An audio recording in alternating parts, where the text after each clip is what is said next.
Ends यानी कि दो मुँहे बाल। कितना गुस्सा आता है ना इन्हें देखकर, खास तौर पर जिन लोगों के बाल थोड़े लंबे होते हैं। दो मुँहे बाल उनमें बेहद आम है। आपने देखा होगा कि बाल का जो निचला सिरा होता है वो फटकर दो हिस्सों में बढ़ जाता है, उसके दो मुंह हो जाते हैं। अब आपने कभी सोचा है कि ऐसा क्यों होता है? अब क्योंकि जब बाल डैमेज होते हैं और उन्हें पोषण ठीक तरह से नहीं मिलता तो बाल पतले और रूखे हो जाते हैं। इस कारण वो इतने कमजोर हो जाते हैं कि जैसे रस्सी खुलने लगती है ना एक सिरे से, ठीक वैसे ही बालों के भी कई या फिर दो हिस्से बढ़ जाते हैं। वहीं अगर दो मुँहे बालों के कारणों की बात करें तो इसके पीछे एक बड़ी वजह है मौसम। खास तौर पर ठंड या फिर जो ड्राई मौसम होता है उसका आपके बालों पर ज़्यादा असर पड़ता है। अगर आप अपने बालों पर बहुत ज़्यादा हीट इस्तेमाल करते हैं, जैसे कि बालों को ब्लो ड्राई करते हैं या फिर स्ट्रेट करते हैं, तब भी आपके बाल कमज़ोर हो जाते हैं और फट जाते हैं। एक चीज़ और, आप अगर बालों पर कुछ ऐसे प्रोडक्ट्स लगा रहे हैं जिनमें केमिकल ज़्यादा है, खास तौर पर अगर आपके बाल कलर्ड है, तो भी नतीजा यही होता है कि आपके बाल दो मुँहे हो जाते हैं।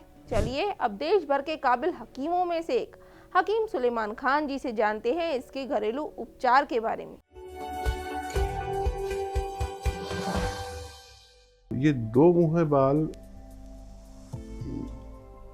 जो जिन शैम्पू या साबुनों में ज़्यादा सोडा कास्टिक इस्तेमाल होता है।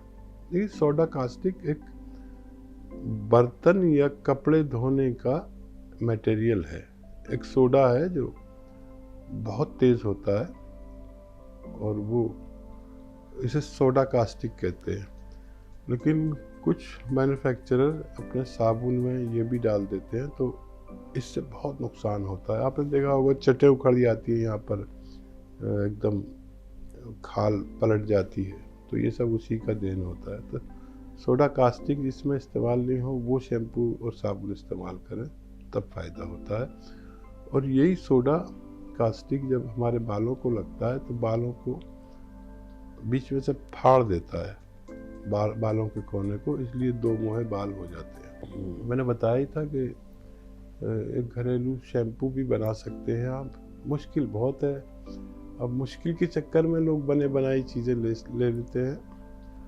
और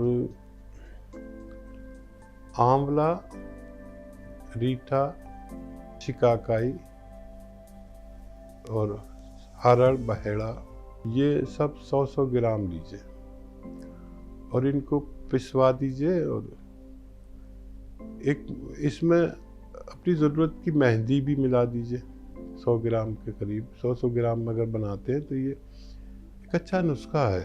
और फिर अपनी ज़रूरत की मेहंदी 1 मुट्ठी या 2 मुट्ठी पानी में भिगो दें। और जो बर्तन हो वो कच्चा लोहा हो, जिसके अक्सर तवे आते हैं, उसमें भिगो दें। चाहें तो इसमें चाय की पत्ती भी मिला दें। इससे धोने से हमारे बाल ग्रोथ करते हैं अच्छी। और कभी आप इसे धोएंगे इससे तो आपको एक अजीब ही खुशी होगी कि एक अजीब खुशबू आपके बालों से आती है और एक अजीब चमक है। और आप देखेंगे कि शैम्पू के मुकाबले के बाल घनेरे और बिखरे हुए और फूले हुए जो पसंद करते हैं बच्चे, ये भी एक नुस्खा है, लेकिन बच्चे कर नहीं पाते ये। तो इसके शैम्पू भी हम लोग बनाते हैं, वो इस्तेमाल करें जो केमिकल जिनमें कम इस्तेमाल होता हो, तब बालों को फ़ायदा होता है।